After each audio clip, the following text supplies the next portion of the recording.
I have more than 2000 hours in Albion Online, which means I've unlocked the most magical content this game has to offer. Being able to roam the black zones without dying stupidly. At least most of the time. In this video, I will show you what does a solo roaming session looks like for a seasoned player.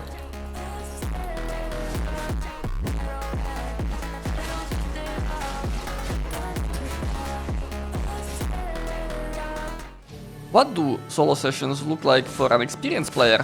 I will explain my decisions and why I do what I do, so if you are struggling to survive in the open world, hopefully this will be of some value to you. In this video, you will see me getting chased by a ganking group, getting my ass kicked by a farming group, getting into a fair 1v1 fight, and running away from a low tier rat.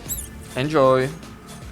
I've put on a tier 7 set, but most importantly I'm taking armored horse, which is absolutely broken right now. I take some gathering tools, just in case I find something juicy, and off to do save portal I go.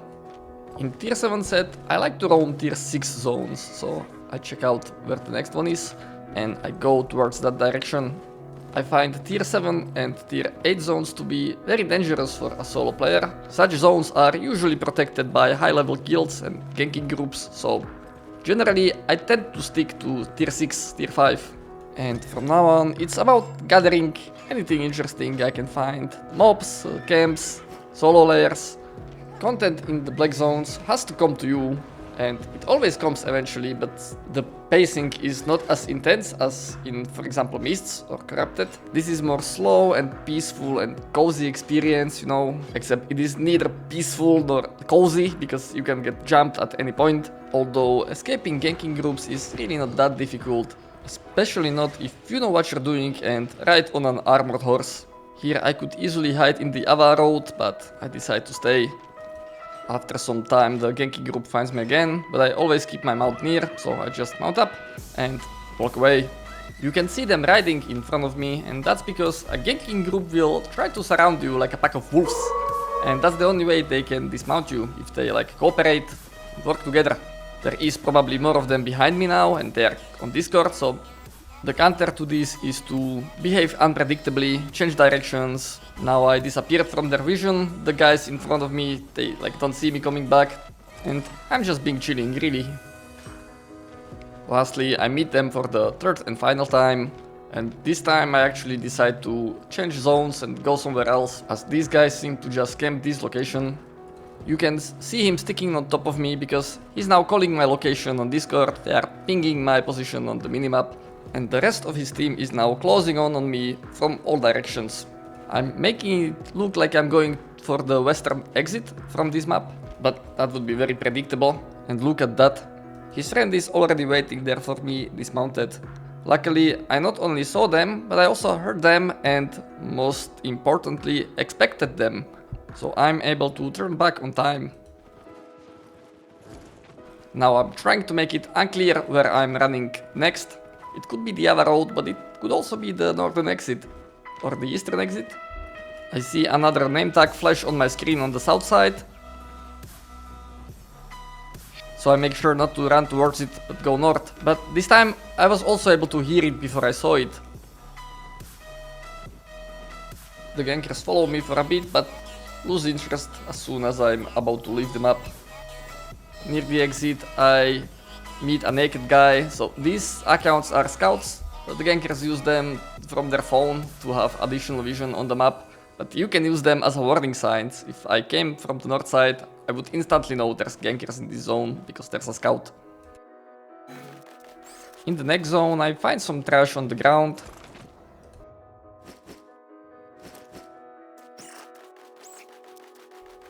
And some trash in a trash can.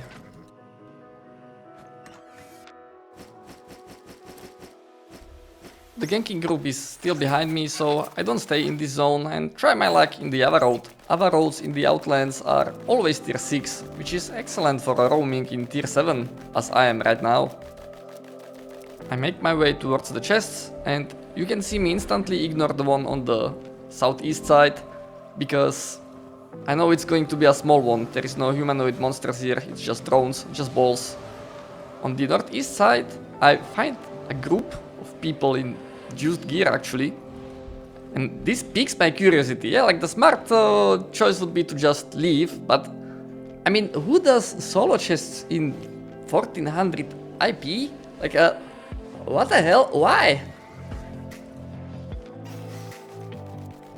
Again, the smart choice would be to leave, but I'm just perplexed by this, so I stick around and try to figure out what's going on in here. Eventually, I decide to just simply ask them, but they don't feel like talking back to me. Instead, they feel like teaching me to mind my own business, and fair point, I guess. But you know what they say, curiosity killed the cat.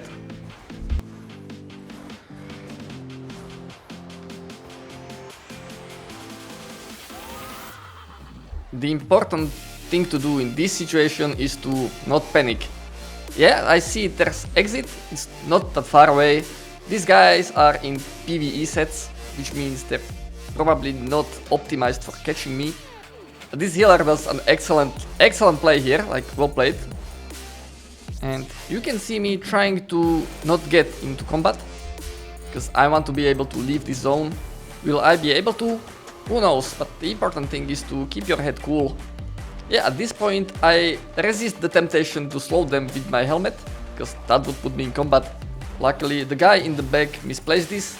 He should be getting on his horse and then running in front of me, but since they are all dismounted, I feel like I might actually be able to get myself out of this tough spot.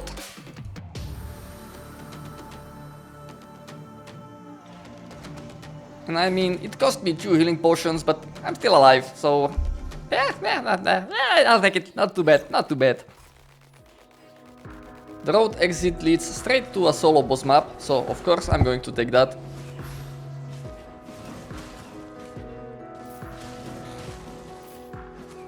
The boss lair spawns nearby, so off I go.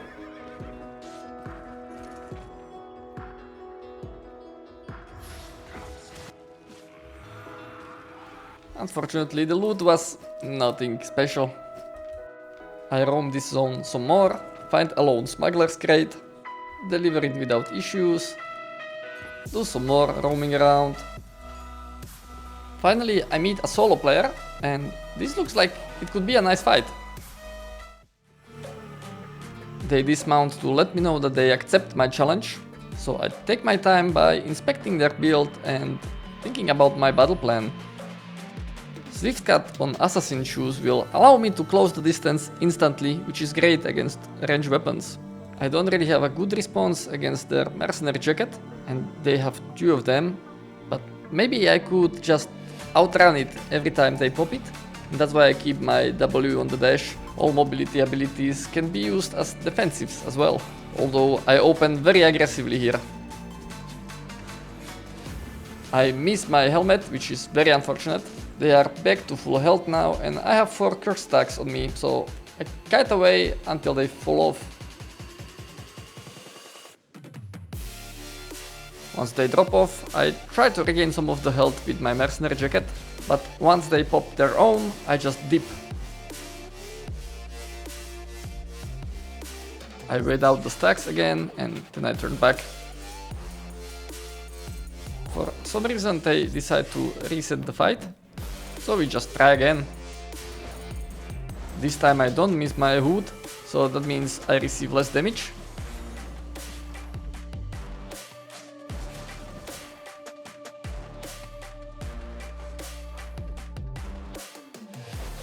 But I do miss my E, which feels very bad.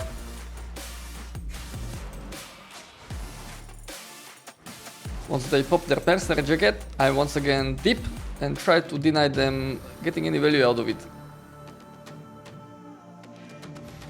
They do get nice value from their second one. Luckily they use it on mobs, not on me, which also makes them pull aggro, and mobs in tier 7 zone are no joke. Just look at that damage. And at this point I pretty much got them. I still have my mercenary jacket ready, so not much they can do. They try to hide in their invisibility, but that doesn't work against access, as the bleed stacks interrupt it immediately. That was a very nice fight, and I'm now on 1 million of profit. So I do some last gathering to fill up my journal, and I'm thinking about going back now. But before I can leave, a chest spawns in this map, so I decide to wait for that. As I'm waiting for it to open, I clear up my escape path. This is a map away from Arthur's Rest, so a ganking group could come here and wait for the chests to open to gank people on it. That's why I'm waiting in a distance before the chest opens. And even after it opens, I wait a few seconds to make sure no ganking group jumps out of nowhere.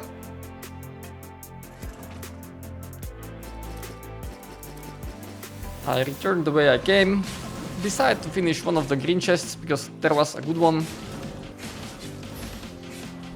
But I got really unlucky with the final loot. Doing this really wasn't worth the time, not this time at least. In the map outside I find a resource ore node, but I get harassed by a rat in flat T4 set. And I mean, this is such an obvious bait, right? No way this guy is alone, he probably has a guild behind him.